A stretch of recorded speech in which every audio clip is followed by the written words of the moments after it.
마이크 밑에 있는 마이크는 좀 뮤트 시켜 주시겠어요? 뮤트 시켜 주세요. 이것만 살려 주세요. 한 번 더 인사하겠습니다. 멋있습니다. 이쁩니다. 이렇게 인사할까요? 네. 축복합니다. 감사합니다. 오늘은 불시험에 대한 이야기. 그래서 시험을 이기려면 우리가 어떻게 해야 될지를 말씀을 통해서 나누면서 은혜의 시간 되었으면 좋겠습니다.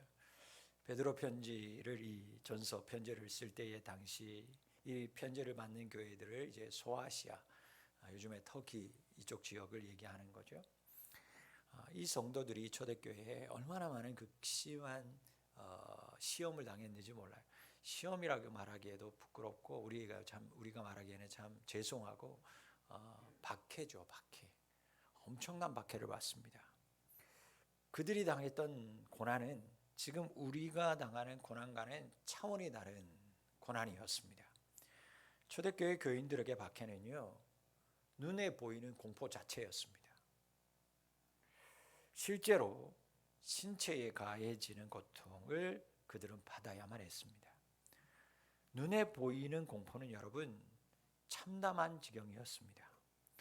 당시 순교자들은 말뚝에 결박당한 채 화형을 당했습니다.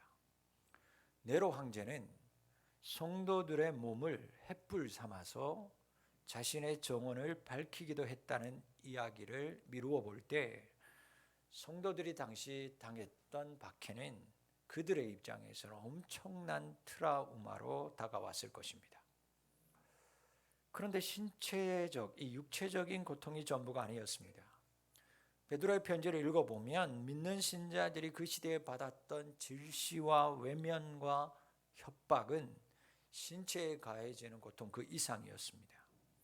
예수님을 믿는다는 이유 때문에, 그 하나 때문에 믿지 않는 사람들에게 따돌림을 당해야 했습니다. 불의하게 치욕을 당해야 했어요. 예수 믿는다는 이유, 그 한 가지 이유 때문에, 믿음 때문에 사회적으로 아예 불평등을 경험하는 그런 삶을 살아야 했습니다.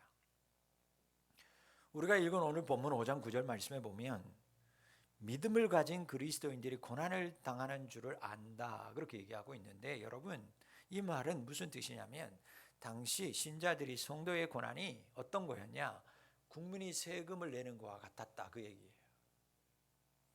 국민으로서 주어진 의무를 다하는 것처럼 그 당시에 그리스도인들은 그렇게 고난과 핍박을 당했다라는 거죠.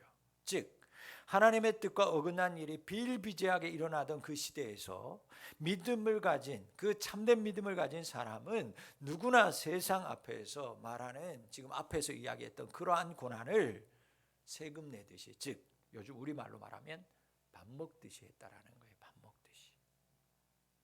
베드로는 당시 그리스도인들이 너무나 당연하게 생각하고 당했던 이 참담한 고통과 공포를 오늘 본문에서 한마디로 불시험이다 라는 말로 우리에게 증언해 주고 있어요. 여러분 정말 말 그대로 저들이 당하는 고난은 가벼운 것이 아니었습니다. 견디기 쉬운 시험이 아니었어요. 저들의 믿음을 뿌리채 흔들 만한, 아니 생명을 앗아갈 만한 시험이었어요. 정말 불이 타오르는 것처럼 자신의 모든 것을 태울 것 같은 불시험이었어요.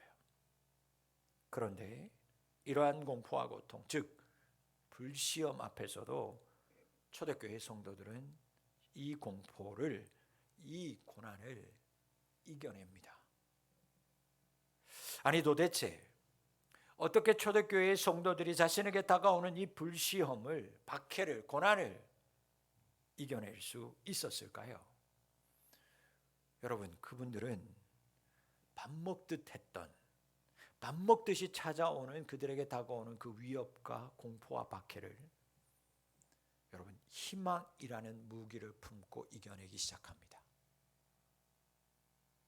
베드로 사도는 초대교회 성도들에게 잘차 너희들에게 올 놀라운 일에 대한 희망을 이야기하기 시작합니다. 고통을 당하는 박해 속에 있는 그들에게 베드로는 다가올 희망을 이야기하고 그 희망을 품으라고 얘기합니다. 그리고 그 희망을 품었던 모든 사람들은 그것이 무기가 되어서 그 고난을 능히 이기는 자들이 되었습니다. 그리고 또한 본문에서 베드로는 불시험이라는 고난과 공포가 힘들고 무섭고 어렵지만 그것을 피할 생각만 하는 것도 옳은 것이 아니다라는 것을 우리에게 가르쳐주고 있어요. 베드로 사도는 실제 겪고 있는 이 고난이 쉽게 없어지지 않을 거라는 것을 알았습니다. 한 번의 시험으로 끝나는 것도 아니라는 것을 말합니다. 그러나 자신에게 닥친 고난을 이기는 자에게는 희망을 이야기하는데 그 희망이 무엇인가? 하늘의 유업이 주어질 것이라는 것입니다. 하늘의 유업이 있다.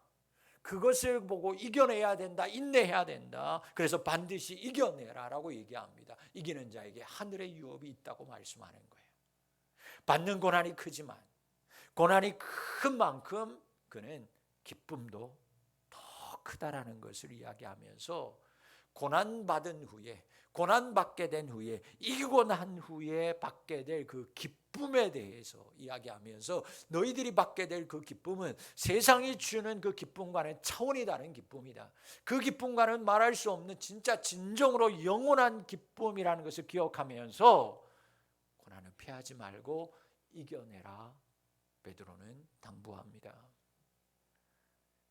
사랑하는 성도 여러분, 우리가 사는 세상이 초대교회의 당시와는 많이 다르다고는 하지만 그래도 시험을 당하면 힘든 거는 매사 마찬가지입니다. 시험이 크고 작음에 상관없이 그 시험을 당하는 당사자에게는 정말 불같은 거예요. 어려운 거예요. 여러분, 쉬운 시험이 있고 어려운 시험이 어디 있어요? 시험을 맞이하는 모든 사람들은요, 당하게 되는 사람들은요, 막상 그 시험이 내 것이라고 되면, 내 것이 되면 그 누구나 그 시험은요 무거운 것이고 힘든 불시험처럼 느껴지는 것입니다. 그래서 그 시험을 당할 때마다 참 힘들고 고통스럽지만 여러분, 오늘 내게 말씀하시는 하나님의 말씀을, 베드로 사도가 오늘 우리에게 전가하고 있는 하나님의 말씀을 기억하면서 여러분에게, 우리에게 닥치는 모든 불같은 시험 이겨내는 자 되실 수 있기를 주의 이름으로 축복합니다.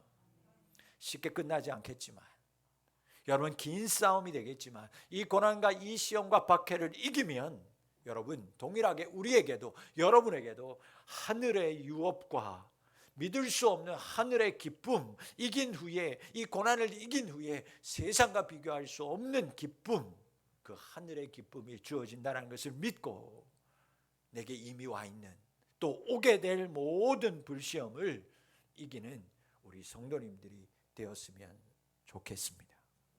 그렇다면 어떻게 불시험을 이겨낼 수 있을까? 어떻게 인내할 수 있을까? 어떻게 해야 내게 오는 이 시험을 인내함으로 이겨서 하늘의 영광도 누리고 세상이 줄 수 없는 하늘의 기쁨도, 배가 된 이 기쁨도 누리는 자가 될 수 있을까요, 여러분? 여러분, 시험을 이기는 자는 첫째, 내게 오는 이 불시험을 나를 연단하는 시험이라고 알아야 이길 수 있습니다. 시험을 당할 때 어떻게 마음을 먹느냐? 이것은 나를 연단하기 위함이다 라고 마음을 먹어야 이길 수 있다라는 거예요. 여러분, 불의 역할이 뭐예요? 불시험이라고 얘기하는데 연단하기 위한 불시험이라고 얘기합니다. 여러분, 불의 역할 하는 게 뭐예요? 불은 태우는 것을 합니다. 태우는 거예요. 즉 정화시키는 것을 합니다. 여러분, 이른 봄이 되면 우리 시골에서 다 논두렁 다 태웁니다. 그게 건져가지고 산불이 되기도 하는데, 요즘 사람들은 이제 농진청에서 그 논두렁 태워서 이득되는 것보다 손해되는 게 많다라고 얘기합니다. 그래서 안 태워도 된다고 하는데 얘들 어른들은 그래도 다 태우죠. 왜 태웠어요? 그 논둑에 있는 병해충들을 다 잡기 위해서. 그래야 농사 지을 때 하나라도 알곡이라도 거둘 수 있으니까 다 태웠어요. 잡풀들을 다 태웁니다. 그 속에 있는 나쁜 벌레들 다 잡기 위해서. 여러분, 우리가 순금을 재련할 때도 마찬가지잖아요. 여러분, 순금을 얻으려면 어떻게 합니까? 용광로 속에 넣어야 되는 거예요. 불 속에 넣어야 되는 거죠. 여러분, 그래야 용광로에 들어가서 금 아닌 불순물들이 다 태워져야 비로소 순금이 되어서 금이 나오게 되는 거예요. 이 이야기에 대해서 야고보 사도도요, 여러분 우리에게 동일한 말씀을 주시는데 야고보 사도가 증거하는 말씀 우리가 함께 합독하도록 하겠습니다. 야고보서 1장 3절로 4절 말씀 같이 읽습니다. 시작. 이는 너희 믿음의 시련이 인내를 만들어내는 줄 너희가 알미라. 인내를 온전히 이루라. 이는 너희로 온전하고 구비하여 조금도 부족함이 없게 하려 함이라. 여러분들을 정화하기 위해서, 여러분들을 조금도 부족함이 없는 믿음의 사람, 하나님의 축복의 사람, 하나님 나라에 상급받는 사람들로 세우기 위해서 하나님께서 여러분들에게 불시험을 허락하신다라는 거예요. 여러분 운동선수들은요 메달 하나 보고 하는 거예요. 그 메달 하나 금메달을 위해서 여러분 연단합니다. 새벽에 일어나는 거예요. 밤늦게까지 그 근육이 터지는데도 그 터지고 또 터지고 터져서 그 근육을 또 단련합니다. 그래야 나보다 더 강한 상대를 만나도 이길 수 있으니까요. 그 금 하나를 위해서 연단하는 거예요. 자기 몸을. 여러분 우리에게 시험이 오는 이유, 여러분 우리를 이 험하고 불신한 세상 속에서도 여러분들을 온전하고 부족함이 없는 순수하고 귀한 믿음의 사람으로 만들기 위해 허락하는 시험이라는 것을 믿으시기를 바랍니다. 여러분 시험은 나의 유익함을 위함이에요. 여러분 그 시험 뒤에 하나님이 계세요. 하나님도 여러분들이 시험 당할 때 같이 고통당합니다. 같이 힘들어해요. 같이 눈물 흘립니다. 그럼에도 불구하고 그 시험을 허락합니다. 왜? 여러분들을 단련시키고 여러분들의 유익이 있다라는 것을 하나님이 아시기 때문이에요. 여러분 그리스도인이 시험 당하는 것 그러기에 당연한 거예요. 이상한 것처럼 받지 말라는 거예요. 당연하다. 하나님의 계획하심 속에서 여러분 나의 유익함을 위해서 허락하심을 알고 인내하며 나아갈 때 하나님 원하시는 믿음으로 연단되어서 여러분 이기는 자 될 줄 믿습니다. 그래서 하나님 예비하신 놀라운 하나님의 유업과 기쁨을 누리는 자 될 줄 믿습니다. 두 번째, 여러분 내게 오는 불시험을 이기려면 겸손해야 이길 수 있습니다. 겸손할 때 이깁니다. 시험 앞에서 여러분 겸손하라라고 하는 말은 무슨 뜻이냐면 여러분 하나님을 의지하라 그 뜻이에요. 무슨 얘기냐? 여러분 우리는 하나님을 의지할 때, 하나님을 신뢰할 때에 겸손한 자가 될 수 있기 때문이에요. 하나님을 신뢰할 때 우리는 여러분 겸손해요. 그래서 하나님이 신뢰하라는 것을 다른 말로 오늘 겸손해야 된다라고 얘기하는 거예요. 그래야 우리는 시험을 이깁니다. 여러분 베드로 사도가 5장 5절 말씀에서 이미 뭐라고 얘기하냐면 오늘 본문에 읽지 않았지만 5절에서 이미 겸손한 자에게는 내가 은혜를 준다라고 말씀하고 있어요. 베드로는 고난의 때일수록 너희들이 겸손으로 허리를 동해야 된다라고 말씀합니다. 왜냐? 여러분 우리 하나님은 뭐라고 말합니까? 말씀에 교만한 자는 내가 대적하지만 겸손한 자에게는 은혜를 베푸신다라고 얘기했어요. 여러분 하나님은 어떤 자에게 은혜를 베푸시냐면 겸손한 자에게 은혜를 베풀어줘요. 교만한 자는 하나님이 대적하신다라는 거예요. 싸우신다라는 거죠. 그러므로 겸손한 자에게 은혜를 베푸시는 하나님을 믿는 사람은 여러분 시험으로부터 나에게 오는 모든 염려를 하나님께 맡기고 주님의 은혜를 때를 기다릴 수 있는 인내의 사람이 되는 거예요. 기다릴 수 있는 사람이 돼야 돼요. 겸손한 자가 기다리는 거예요. 여러분 고난의 시기뿐만 아니라 여러분 시험을 당할 때, 불시험을 당할 때뿐만 아니라 꼭 기억하세요. 신자는, 성도는, 믿는 사람은 모든 삶에서 이 신앙이 필요해요. 분명한 신앙이 있어야 돼요. 그 신앙이 뭐냐? 우리는 하나님의 권능의 아래에서 겸손해야 된다는 거예요. 여러분 하나님의 권능 아래에서 겸손한 신앙인이 돼야 돼요. 여러분 이 신앙은 내 인생이 평안할 때만 적용되는 것도 아니고 불과 같은 시험을 만날 때만 적용되는 것이 아니고 모든 신앙의 삶 가운데 적용되는 거예요. 하나님의 권능 아래에서 겸손한 자가 되어야 우리는 우리의 삶 속에서 이기고 승리하는 자가 될 수 있는 거예요. 여러분 베드로가 이 말을 하는 건 베드로가 처절하게 자기 인생에서 그것을 경험했기 때문입니다. 여러분 이 신앙을 뼈저리게 경험했던 자 바로 베드로였어요. 그가 예수님과 함께 거했을 때 수제자였을 때 여러분 예수님이 있고 예수님을 믿었어요. 그래서 예수님 높이는 인생을 살아가죠. 예수님이 고난당한다라고 말씀하는 그 순환의 예고를 할 때마다 그는 뭐라고 얘기했냐면 뛰쳐나가서 말렸어요. 예수님에게는 절대 우리 선생님에게는 그런 일이 당하지 않을 겁니다. 내 생명이 붙어니 있는 날 예수님 그런 일 당하지 못하도록 내가 온몸으로 내 생명을 다해서 막겠습니다. 막 그랬어요.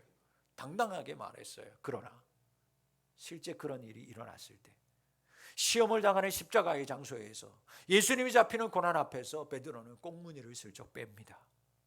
그리고 자기를 지키기에 급급했어요. 그래서 그 당시에 예수님은 낮아지고 베드로만 높아집니다. 자기만 살았어요. 그런데 그것이 자책이 되어서 피해 있는 동안에 예수님이, 부활하신 예수님이 베드로에게 찾아와 베드로를 만나 주십니다. 여러분, 예수님을 만난 이후에 그리고 성령의 충만한 역사를 경험한 베드로 달라지기 시작합니다. 그는 예수님 만난 이후에 성령 충만함 받은 이후에 이제는 온전히 그의 모든 삶을 통해서 자기는 낮추고 예수님만 높이는 인생을 살아갑니다. 예수님만 자랑했습니다. 십자가만 자랑했습니다. 그때 수많은 사람들이 베드로의 설교를 듣고 주께로 돌아옵니다. 하나님을 높이고 예수님만 높이자 여러분 어떻게 됐습니까? 자기를 낮추기 시작했을 때 자기가 진짜 낮아지는 것이 아니라 하나님이 베드로를 초대교회의 가장 높은 자리에 올려주셨습니다. 여러분, 고난 중에도 우리가 겸손히 행하면, 즉 불시험을 당하는 중에도 하나님을 높이고 나는 낮아지는 것을 택하면 때가 되면 하나님께서 반드시 저와 여러분을 높여주실 줄 믿습니다.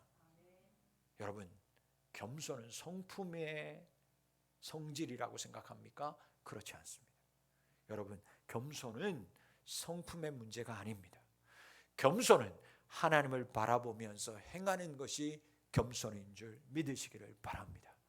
내 마음이 겸손은 아니요. 여러분, 그리스도인의 겸손은 하나님을 의지하고 하나님 바라보면서 행하는 것, 그것이 겸손인 줄 믿습니다. 그래서 때로는 그 겸손이 담대함으로도 나오고 그 겸손이 때로는 인내함으로도 나오고 때로는 그 겸손이 영적인 전쟁에서 담대하게 싸우는 것으로 나오는 것입니다. 하나님의 권능의 손 아래에서 오직 하나님만 바라보면서 행하는 겸손한 성도님들이 되어서 모두 다 승리하는 자들이 될 수 있기를 주의 이름으로 축원합니다. 여러분, 고난 중에도 겸손할 때 하나님 우리를 높여 주십니다. 그러기에 여러분 5장 6절 말씀을 기억해야만 합니다. 그러므로 하나님의 능하신 손 아래에서 겸손하라. 기억하세요. 나는 인간의 위치는 어디여야 하는가? 하나님의 능력의 손 아래라는 사실을 꼭 기억하며 살아가는 우리 가족들이 되시기를 바랍니다. 그래야 겸손할 수 있어요. 여러분, 이 사실을 잊어버리면, 그래서 하나님의 능력의 손 위에 오르면 바로 그 사람이 교만한 자요, 하나님 이런 사람을 대적합니다. 우리가 살면서, 우리가 신앙생활하면서 실수하는 것이 무엇인지 압니까? 내 힘으로, 내 스스로 뭔가 열심히 해서 이것을 이기고 좋아지게끔 바꾸려고 하는 노력을 하는 것입니다. 여러분, 좋은 것이죠. 긍정적인 태도입니다. 그러나 여러분, 그렇게 스스로 노력할 때 하나님의 능력의 손 아래임을 잊어버리면 자기의 열심, 자기의 노력으로, 그래서 그 사람은 어떻게 되냐면 자기의 의가 높아지는 것을 기대하게 됩니다. 그것이 바로 하나님의 능하신 손 아래에 있는 것을 잊어버린 사람입니다. 여러분, 열심히 하는 거 좋습니다. 최선을 다하는 거 좋습니다. 이겨보려고 발버둥 치는 거 좋습니다. 그러나 그것이 나의 열심, 나의 의가 되어서 하나님이 능하신 손바닥 위에 올라가 버리면 하나님이 그를 대적하신다라는 거예요. 열심히 할 때에도 하나님을 의지하고 하나님의 능력에 손 아래 거할 때 하나님 우리를 들어 사용하실 줄 믿습니다. 여러분, 겸손할 때 하나님 앞에서 우리는 겸손해야 합니다. 자기 자신을 더욱 높여줄 것을 생각하면서 낮추는 것, 여러분 그건 겸손이 아니에요. 여러분 잘 알고 계시죠? 높은 사람 앞에서 얼마나 많은 사람들이 겸손하게 몸을 굽히는지 몰라요. 그 사람들 보면 정말 천하에 그렇게 겸손한 사람이 없습니다. 자기를 낮춰요. 그 사람을 높여주려고 있는 없는 애를 다 씁니다. 뭐 선거철이니까 더 잘 아시죠?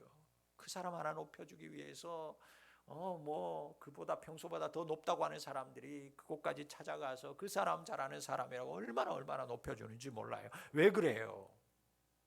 자기가 그렇게 열심히 겸손하게 낮아져서 그 사람 높여줘야 자기에게도 뭔가 콩고물이라도 떨어지기 때문인 거죠.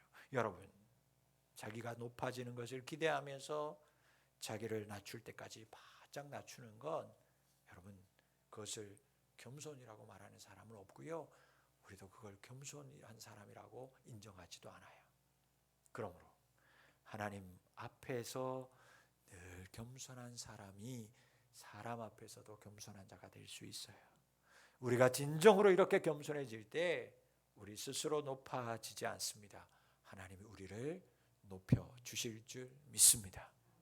세 번째, 고난을 이기려면 여러분, 부정적인 것까지도 하나님 앞에 맡겨야 이길 수 있습니다. 여러분이 박해를 당해요. 곤란한 일을 당해요. 시험이 왔어요. 그렇게 고난을 당할 때 여러분들한테 제일 먼저 찾아오는 게 뭐예요? 여러분, 시험을 당할 때, 고난을 당할 때, 어려움을 당할 때 여러분들한테 가장 먼저 찾아오는 게 뭐냐면, 찰싹 달라붙는 게 뭐냐면 염려하고 근심이에요. 초대하지도 않았는데 시험이 오면 제일 먼저 염려, 근심이 찾아옵니다. 그래서 걱정이 뭐가 돼요? 걱정이 태산이 되는 거예요. 그래서 옆에서 걱정하는 사람도 보면서, 보면 별거 아닌데도 걱정하는 거 보면서 여러분 뭐라고 그럽니까? 걱정도 태산이다, 그렇게 얘기하는 거예요. 그러니까 그 걱정이 다른 사람들한테 그렇게 태산처럼 몰려올 때는 그 태산이 보이는데 여러분들한테 잘 안 보이죠. 우리가 만약 겪으면 그것을 느끼지도 못할 정도로 그 산의 무게가, 근심이, 걱정이 자기를 다 누르는 거예요. 그래서 프레스하는 거죠. 스트레스 받는다고 그러는 거예요. 그래서 모든 것들이 병의 근원이 거기에서 오는 거죠. 그래서 어떤 사람은요, 몸에 반응이 이상하기도 하고, 속이 썩어 들어가는 사람도 있고, 피부가 썩어 들어가는 사람도 있고요. 스트레스가 그렇게 뿜어져 나오는 거예요. 근심, 염려가 먼저 찾아옵니다. 여러분, 염려 있습니까? 근심되는 게 있어요. 초조한 게 있죠. 걱정이 되죠. 다 보세요. 다 부정적인 것들이에요. 여러분, 그렇다니까요. 시험이 오면 이렇듯 부정적인 것들이 나에게 달라붙습니다. 그런데 여러분, 이렇게 우리에게 찾아오는 세상적인 모든 근심, 걱정, 염려를 반드시 내 힘으로 해결하겠다?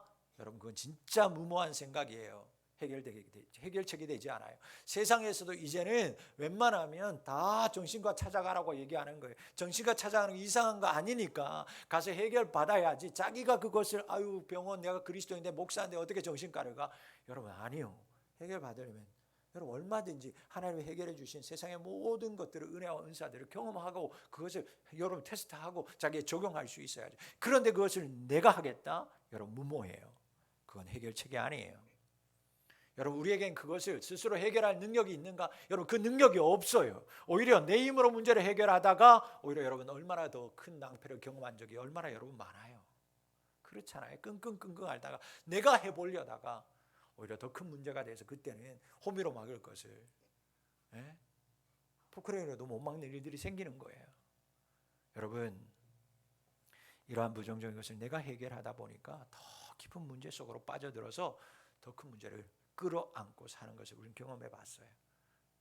내 힘으로 벗어나 보려다가, 해결하려다가 오히려 바르지 못한 길을 선택해서 어려운 당한 일을 종종 보게 됩니다.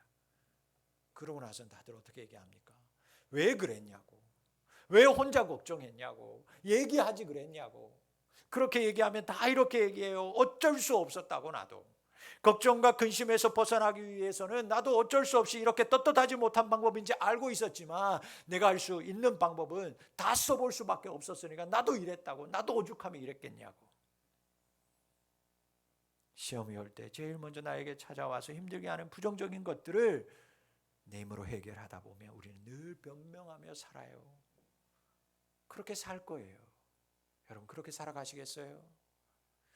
여러분, 영국의 그 유명한 전도가, 설교가 스펄전 목사님,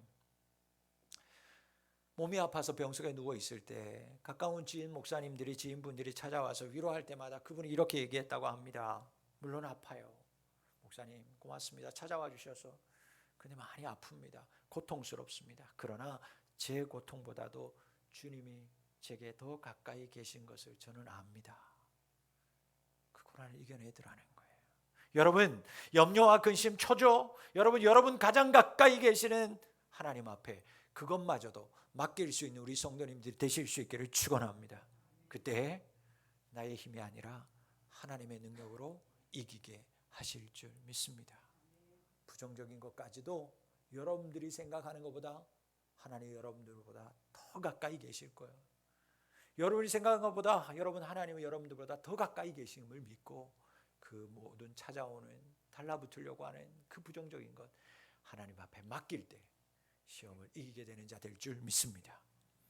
마지막 여러분, 내게 오는 불시험을 이기려면 나 혼자가 아니라는 것을 알아야 해요. 베드로 사도가 9절 말씀에서 믿음을 굳건하게 하고 마귀를 대적하라고 말씀하시면서 그 이유에 대해서 이렇게 얘기하죠. 마귀가 대적하는 자, 마귀를 대적하는 자, 너 혼자가 아니야. 마귀가 지금 쫓아와서 괴롭히는 사람도 너 혼자 아니고, 마귀가 지금 대적하면서 이 시험에서 이기려고 하는 사람도 너 혼자가 아니야. 그러니까 이길 수 있어 말씀하는 거예요. 여러분, 신앙생활하면서 가장 힘든 게 뭔지 알아요? 혼자 믿는 거예요. 여러분, 그 외로움은 이루 말할 수가 없어요. 예배당에 가족을 두고 혼자 믿는 사람의 그 심정은요, 경험해 보지 못한 사람은 몰라요.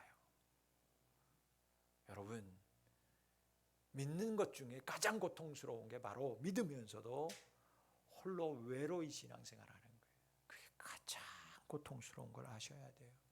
그러니 여러분, 그 고통을 조금이라도 이해한다면 속히 믿음의 그 기도에 응답함으로 함께 신앙생활하는 여러분들이 되시기를 주의 이름으로 축원합니다. 여러분, 혼자 믿음의 길을 걸어가면 어떤 일에 자꾸 빠지냐면 여러분 이렇게 돼요. 내 안에 의심과 싸워요.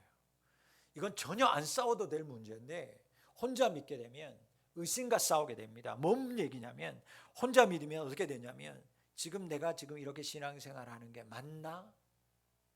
내가 바르게 믿고 있는 걸까? 옳은 길일까? 내가 지금 믿음의 길을 걸어가는데도 자꾸 자신한테 물어요. 내가 잘 가고 있는 거 맞나? 옆에서 얘기해 주는 사람이 없이 혼자 믿으니까요. 부모님이라도 남편이라도 아내라도 자녀라도 믿으면 이 문제를 가지고 얘기라도 좀 하면 믿음의 얘기를 좀 소통할 수 있는 사람이 있으면 누구라도 얘기해 줄 텐데, 그렇다고 이 문제를 가지고 매번마다 목사님에게 교인들에게 찾아가 얘기할 수도 없으니 의심해요. 안 해도 되는 진액을 빼는 거죠.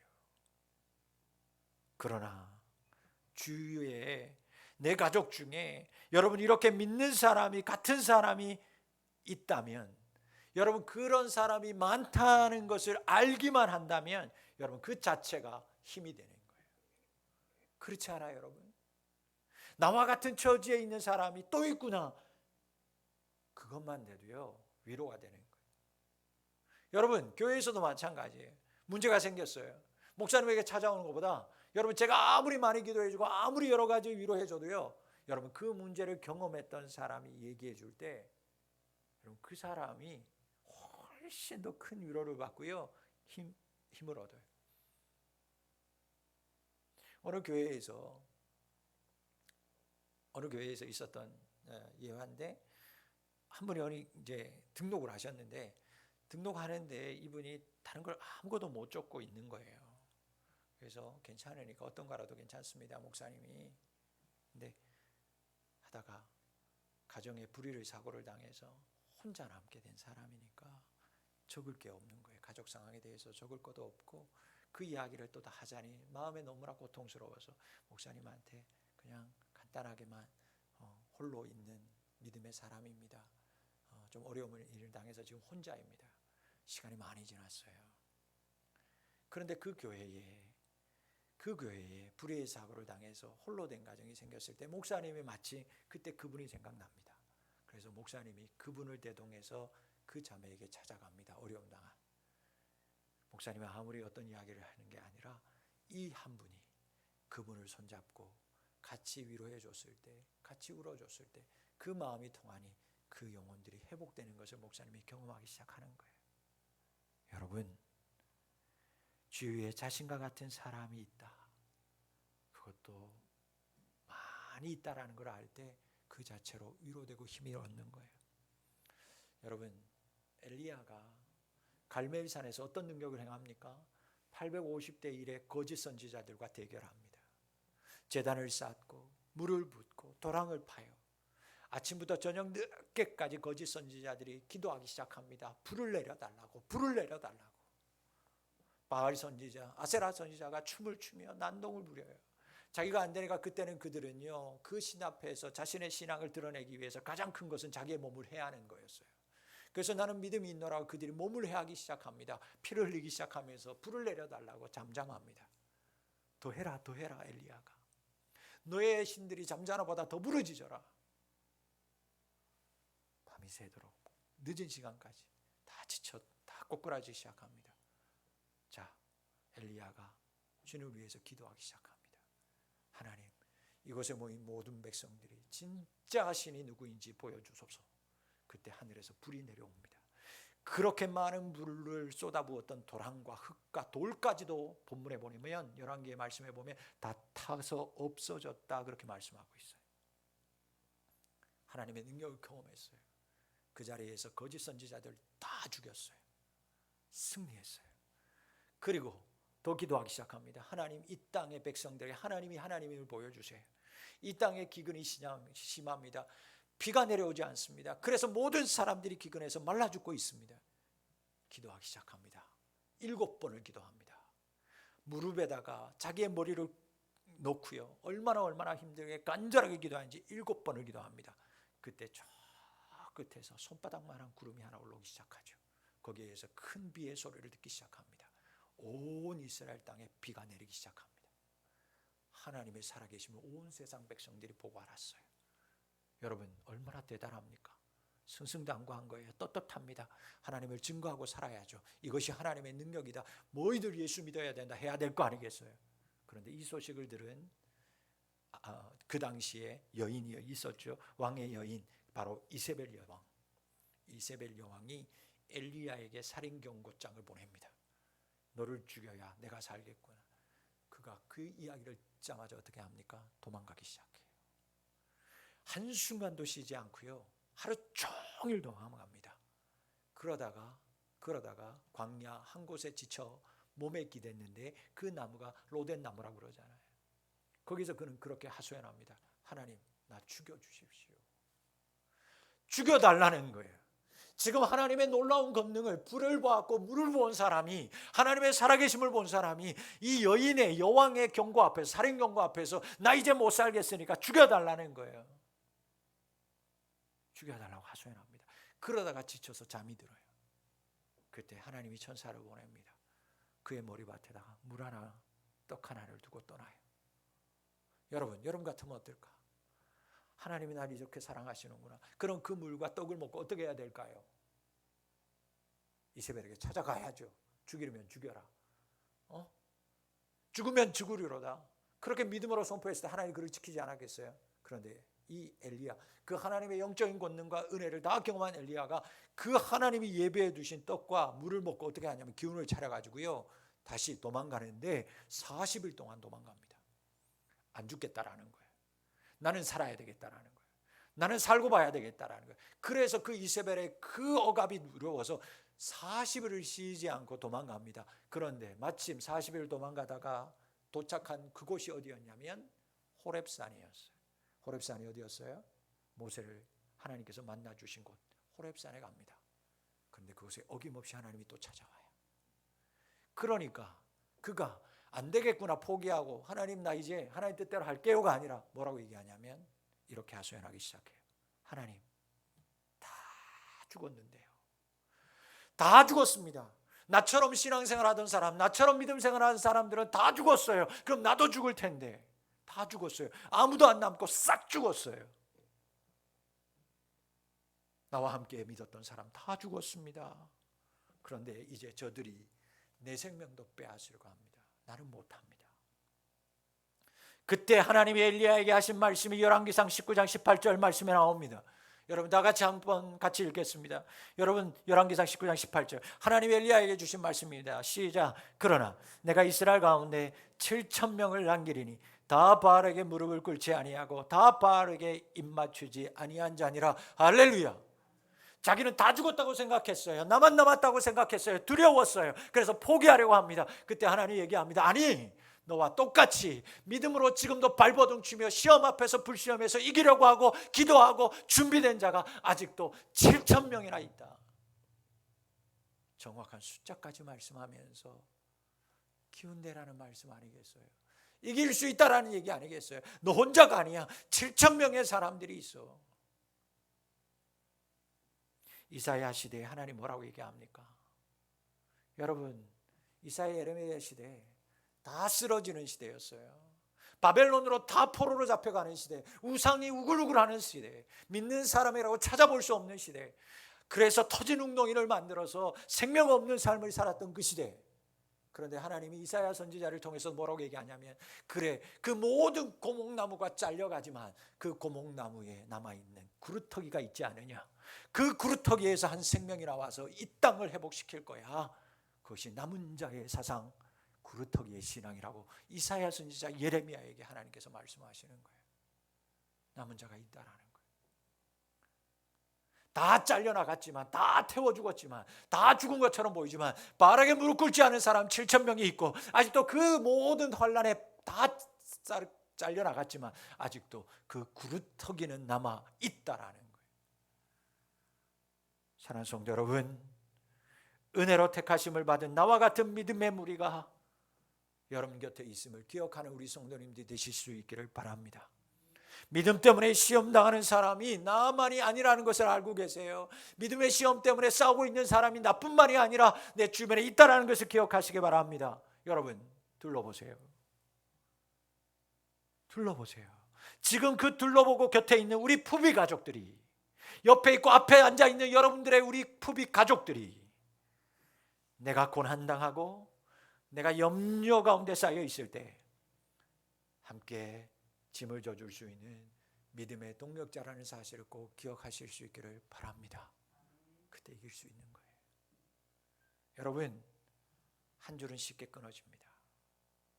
그러나 세 겹줄은 쉽게 끊어지지 않아요. 솔로몬이 전도서를 씁니다. 지혜서를 쓰는 거예요. 세상 사람들아 내가 살아봤더니 이것이 지혜더라. 그는 이렇게 전도서 4장 9절로 12절의 말씀에서 이렇게 얘기합니다. 같이 말씀 봅니다. 두 사람이 한 사람보다 나음은 그들이 수고함으로 좋은 상을 얻을 것임이라.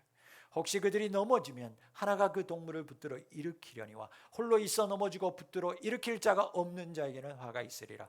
또 두 사람이 함께 누우면 따뜻하거니와 한 사람이면 어찌 따뜻하랴. 한 사람이면 패하겠거니와 두 사람이면 맞설 수 있나니 세 겹줄은 쉽게 끊어지지 아니하리라. 아멘. 여러분 나 혼자는 그래요. 지칠 거예요. 못해요. 나는 못합니다. 나 혼자는 못해요. 제가 그랬어요. 하나님 나 혼자는 나는 개척 못합니다. 하나님 나 너무 잘하시잖아요. 나는 우리 가족들 데리고는 나는 개척 못합니다. 하나님 함께 할 수 있는 믿음의 가정들 보내주셔야 나는 개척할 거예요. 그때 처음으로 등장하신 분이 세 가정이었어요. 그래서 한 거예요. 그분들 믿고 한 거예요. 그분들이 여기 있잖아요. 그분들이 지금 이 자리에 계시잖아요. 하나님도 얘기하는 거예요. 한 사람이면 패할 수 있어요. 한 사람은 추워지는 거예요. 그런데 오늘 말씀의 마지막에 보면 두 사람이면 맞설 수 있지 않냐. 그래도 세 사람이면 능히 쉽게 끊어지지 않고 승리할 수 있다. 그 얘기 아니겠어요?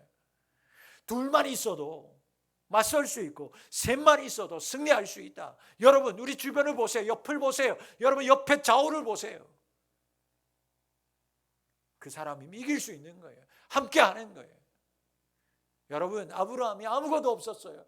옆에 아무도 없었어요. 조카마저도 다 떠났어요. 그러니까 하나님 뭐라고 해야 합니까? 볼 게 없으니까, 붙들 게 없으니까 하늘에 별이라도 붙들라는 거예요. 별을 봐라. 저렇게 수많이 있는 그 별처럼 내가 너를 영화롭게 할 거야. 뭐만? 하나님만 믿으면, 하나님만 따라오면. 여러분과 같이 지금 고난당하고 함께 슬퍼하고 힘들어하는 사람, 그래서 어떻게 하면 이 믿음에서 하나님을 기쁘시게 할까 고민하는 사람, 싸우는 사람, 여러분뿐만이 아니라는 것을 기억하시기를 바랍니다. 그리고 여러분들이 고통당하는 것을 알고 그 힘들고 어려움을 같이 품고 짐을 지고 같이 기도하고 그리고 힘내라고 여러분들 앞에 가서 말은 못하지만 뒤에서 날마다 기도하는 사람들이 얼마나 많은지 여러분 기억하시기를 바랍니다. 새벽마다 저녁마다 함께 기도하는 믿음의 동력자가 있어요. 여러분, 대지의 작가 펄복, 그 사람 우리나라에 와서 감탄하는 일이 있어서 소개를 했어요. 경주의 항원길에 해가 뉘어지는데 시골길을 걸어가고 있는데 달구지에다가 일을 끝낸 웬 아버님, 이제 어르신이 그 달구지에 볏짚을 싣는 거예요. 달구지에다가 볏짚을 싣는데 달구지에다가 다 실어도 될 볏짚을 자기 지역에다가도 일부러 싣고 가는 거예요. 아니, 이해가 안 가는 거예요. 저 달구지에다가 그냥 싣고 자기도 거기 올라타면 편할 텐데 그거를 자기에다가 다 싣고 가니까 왜 그렇게 왜 이렇게 나눠 실으냐고, 자기 타고 가시면 편하지 않고. 에이, 그런 말 말라고. 나도 고생했지만 이 송아지도 이 소도 얼마나 아침부터 지금까지 고생했는데 내가 조금이라도 내 이 송아지를 위해, 소를 위해서라도, 우리 농사지어는 이 소가 건강해야 되니까 내가 이거라도 지고 가야지. 감탄하더라고요, 펄복이 그 얘기를 듣고. 여러분, 또 다른 얘기죠. 여러분, 우리가 시골에 살면 밭을 갈고 논을 갈 때 한 마리로 쟁기할 때 말고 두 마리를 쟁기를 때 힘든 거는 두 마리를 쟁기지게 하죠. 근데 여러분 생각해 보세요. 이 한 마리 쟁기에 힘이 균등하게 지어졌을 때 여러분 일은 수월해지는 거예요. 서로 안 힘든 거예요. 그런데 한 놈이 만약 깨를 부려서 자기 지는 것을 안 한다? 그러면 그 무게는 고스란히 다른 편에 있는 소가 다 짊어지고 가야 되는 거예요. 여러분, 그거예요. 바울은 이것을 우리에게 이렇게 얘기해 줍니다. 갈라디아서 6장 2절 말씀 같이 읽겠습니다. 시작. 너희가 짐을 서로 지라. 그리하여 그리스도의 법을 성취하라. 여러분, 짐을 서로 져주는 사람, 믿음의 시험을 함께 기도해 주고 함께 싸우고 있는 사람 있음을 기억하십시오. 그때 그리스도의 법이 성취되고 승리하게 될 줄 믿습니다. 베드로 사도는 오늘 우리에게 믿음을 굳건해서 사탄과 맞서라고 격려합니다. 그 이유는 한 가지예요. 혼자가 아니니까요. 나 혼자 시험 당하는 것 같아요? 아니요. 여러분, 그 시험에 맞서 싸우는 그 시험을 함께 당해서 함께 싸우고 있는 믿음의 동력자 여러분의 곁에 있다는 것을 꼭 기억하고 힘내는 우리 가족들 될 수 있기를 바랍니다. 인생 살면서 고난 피할 수 없습니다. 살면서 아무런 고통 없이 살기 원하지만 그건 불가능한 거예요. 신앙생활도 마찬가지입니다. 우리는 고난이 없는 평탄한 신앙생활 준비되어 있지 않다는 걸 먼저 받아들여야 돼요. 여러분, 하나님 잘 믿으면 잘 믿을수록 고난에 직면하는 것이 신앙생활이에요. 아니, 신앙생활 하면서 할수록 형통해야 되는데 고난이 많다고요? 예, 많아요. 왜? 하나님의 뜻을 따른다는 건요, 세상이 추구하는 것과 내 욕심이 원하는 것을 거스른 일이기 때문에 시험이 올 수밖에 없어요. 시험이 없다? 여러분, 그건 여러분들이 세상을 따라가거나 자기의 욕심대로 살기 때문인 거예요. 하나님 믿는 사람은 고난당하기 마련입니다. 모두가 같이 죄인이 되어서 욕심대로 살자고 할 때에도 혼자 믿음으로 하나님의 말씀을 지키고 살겠다고 하니 고난당하는 거 당연한 거죠. 여러분, 이제 고난이 여러분에게 유익이라는 것을 반드시 기억하실 수 있기를 바랍니다. 그 고난이 나를 단련하여서 나의 믿음을 금같은 믿음으로 나를 만들어서 나를 끝내 높이시기 위함임을 기억하면서 여러분 참고 인내하시고 승리하시기를 바랍니다. 겸손하는 우리 성도님들이 되십시오. 절대 내 힘으로는 안 됩니다. 하나님의 손 아래서 하나님의 평강을 구할 때 세상의 조롱과 낙심을 이기는 자가 될 줄 믿습니다. 부정적인 것까지도 하나님 앞에 맡기십시오. 내 힘으로 하려다가 더 깊은 곳으로 낭패로 빠져들지 말고 여러분들의 생각보다 훨씬 더 가까이 계신, 여러분 가까이 계신 하나님을 믿고 그분께 염려까지, 근심까지, 부정적인까지도 다 맡기면 이기게 될 줄 믿습니다. 그리고 그 믿음으로 살아가다가 연약하고 인간인지라 지칠 때가 있을 거예요. 멈추고 싶을 때, 벗어버리고 싶을 때가 있을 겁니다. 여러분, 그러나 그때 나 혼자가 아님을 꼭 기억하실 수 있기를 바랍니다.